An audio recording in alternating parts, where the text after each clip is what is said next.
নিজের জন্মদিনের পায়ে শেষমেশ নিজেকেই রান্না করতে হলো। কেন এরকম করতে হলো তা জানার জন্য ভিডিওটা কিন্তু তোমাদের শেষ পর্যন্ত দেখতে হবে। দিনটা ছিল 26শে জানুয়ারি, আর 26শে জানুয়ারি হচ্ছে আমার জন্মদিন। তো এই দিনটা আমার জন্য স্পেশাল। সবার জন্মদিনই সবার জন্য স্পেশাল হয়ে থাকে, বাট এইবারের জন্মদিনটা আমার জন্য একটু বেশি স্পেশাল। কারণটা তো তোমরা গেস করতেই পেরে গেছো। মা হওয়ার পর এটাই আমার প্রথম জন্মদিন, তাই জন্য স্পেশাল তো হবেই। কিন্তু দেখবে যত তোমার বয়স হবে, জন্মদিন পালন মানে সেলিব্রেশনের ধরনটা কিন্তু আস্তে আস্তে বদলে যেতে থাকবে। প্রায়োরিটি লিস্টগুলোও চেঞ্জ হয়ে যাবে।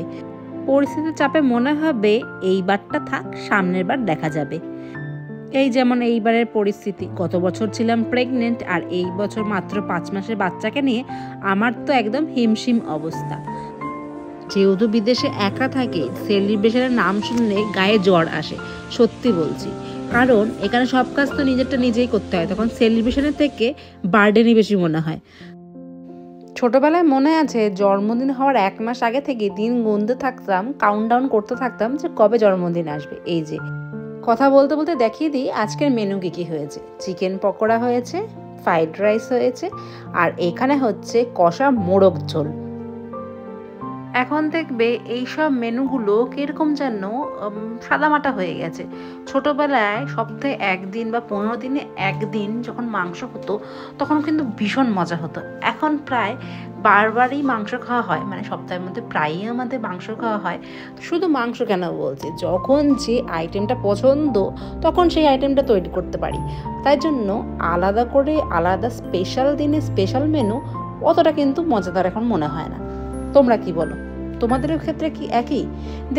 তাই এত সাদামাটা গল্প করার জন্য আমার বর বলছে, বাবা তোমাকে কিছু রান্না করতে হবে না, আমি ফ্রাইড রাইস, মাংস আর চিকেন পকোড়া এইগুলো করব, তুমি একটু কষ্ট করে পায়েসটা করে নাও। না না, জোর করছি না, কারণ পায়েসটা তো আমি খুব একটা ভালো পারি না, তো তুমি করলে আমরা সবাই খুব ভালো করে খেতে পারবো। তাই অগত্যা কোনো আর উপায় না পেয়ে নিজে একদম রেডি হয়ে মেয়েকে রেডি করে নেমেই গেলাম পায়েস রান্না করতে। কারণ আমি ভাবলাম সত্যিই তো, যদি পায়েসটা রান্না ভালো না হয়, কেউ যদি খেতে না পারে তাহলে তো ভালো লাগবে না। বাড়িতে ছিল নলেন গুড়, ভাবলাম নলেন গুড়ে পায়েসই করি। তো বেশিক্ষণ টাইম লাগবে না, পায়েসটা হতে থাকুক, ততক্ষণে আমার বর আমার কেক কাটার টেবিলটা সাজিয়ে নিক। তো এই যে এটা হচ্ছে আমার জন্মদিনের কেক, এটা ছিল চকলেট কেক। আর এই যে পাশে আপেলটা দেখতে পাচ্ছ, দেখতে কীরকম সত্যি মনে হচ্ছে না? এটা আসলে ক্যান্ডেল। তো ভাবলাম একটা অভিনব আইডিয়াও হবে যে আপেল ক্যান্ডেল কেটে সেলিব্রেশন। যত দিন বাড়তে থাকে বয়সটাও তো বাড়তে থাকে, তখন লোককে না জানানোই ভালো। বয়সটা যদিও আমার জানাতে অসুবিধা নেই। আচ্ছা তোমরাই কমেন্টে বলো তো আমার এবার কততম জন্মদিন, দেখি তো কে ঠিক বলতে পারে। আরে ভাই, শুধু কি পায়েস রান্না করা, একটু প্লেটও সাজিয়েছি আমার জন্মদিনের নিজে। আসলে আমি নিজেকে নিজেই ট্রিট দিয়েছি, যদিও বড় রান্নাগুলো করে দিয়েছে। তো ফ্রাইড রাইসটা করে মোটামুটি চিকেন পকোড়াগুলো সাজিয়ে নিয়ে প্লেটটা আমি সাজিয়ে নিয়েছি।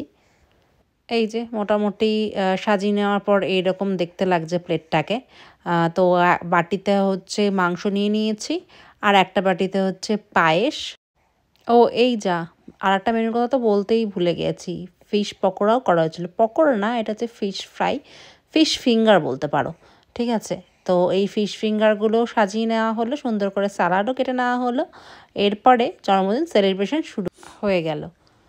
তো এই যে এখন আমি আমার মাম্মাকে সাথে নিয়ে কেকটা কাটবো। কেকটা আসলে ফ্রিজে ছিল, যেহেতু এখানে রবিবার দিন সমস্ত দোকানপাটি বন্ধ থাকে, তাই জন্য আমার বর আগের দিনই কেকটাকে নিয়ে এসেছে, তাই জন্য কেকটা একটু শক্ত হয়ে গেছিলো। তো যাই হোক, টেস্ট কিন্তু অসাম ছিল। পুরো চকলেট কেক যেরকম টেস্ট হয় সেরকম পুরো টেস্ট ছিল। তো এই যে এখন কেক কাটিং হয়ে গেল। এবার আমি বরকে বললাম যে একটু সাহায্য করো, কারণ মাম্মা তো আমার কোলে ছিল, তার জন্য আমি বেশি প্রেস করতে পারছিলাম না কেকটা, আর সুন্দর করে কাটতেও পারছিলাম না। তো কেটে দিল। এবার আমরা কেক কাটিং করে একে অপরকে কেক খাইয়ে দিলাম। আর তোমরা যারা রেগুলার ভিডিও দেখো তারা তো জানতে পেরেই গেছো আমাদের সমস্ত অনুষ্ঠানের সাথে হচ্ছে মিন্টু আঙ্কেল। তো মিন্টু আঙ্কেলও এসেছিলেন, তো তাকেও আমি কেক দিয়ে দিলাম। এই তো এইভাবেই সাদামাটাভাবে আমার জন্মদিনটা স্পেশালভাবে পালন করা হলো। তো তোমরা কে কীভাবে জন্মদিন পালন করো আমাকে জানাও তো। তোমরাও কি আমার মতো সেলিব্রেশন করো নাকি লোকজন ডেকে ভালোভাবে সেলিব্রেশন করতে পছন্দ করো? আমার কিন্তু খুব মজা লাগে যে জন্মদিনে আমাকে সবাই গিফট দেবে, উইশ করবে। এখন আসলে বড় আমির মধ্যে একটা বাচ্চা আমি হয়তো লুকিয়ে রয়েছে, যে নাকি চায় সবসময় নিজেকে প্যাম্পার করতে। সেটা ঠিক কি না ভুল সেটা আমি জানি না, বাট যেটা হয় সেটাই তোমাদেরকে আমি বললাম। আর যদি বলো এবারের জন্মদিনে আমার বর আমাকে কী গিফট দিয়েছে, আসলে আমরা ওইভাবে স্পেশাল দিনে গিফট আদান প্রদান করা পছন্দ করি না। তারপরে এবার একটা থটফুল গিফট দিয়েছে, সেটা তোমাদের দেখাচ্ছি চলো।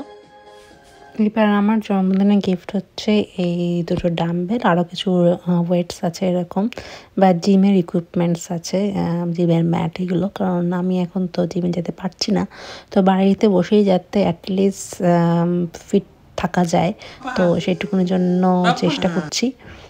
তো কেমন লাগলো ব্লগটা জানিও।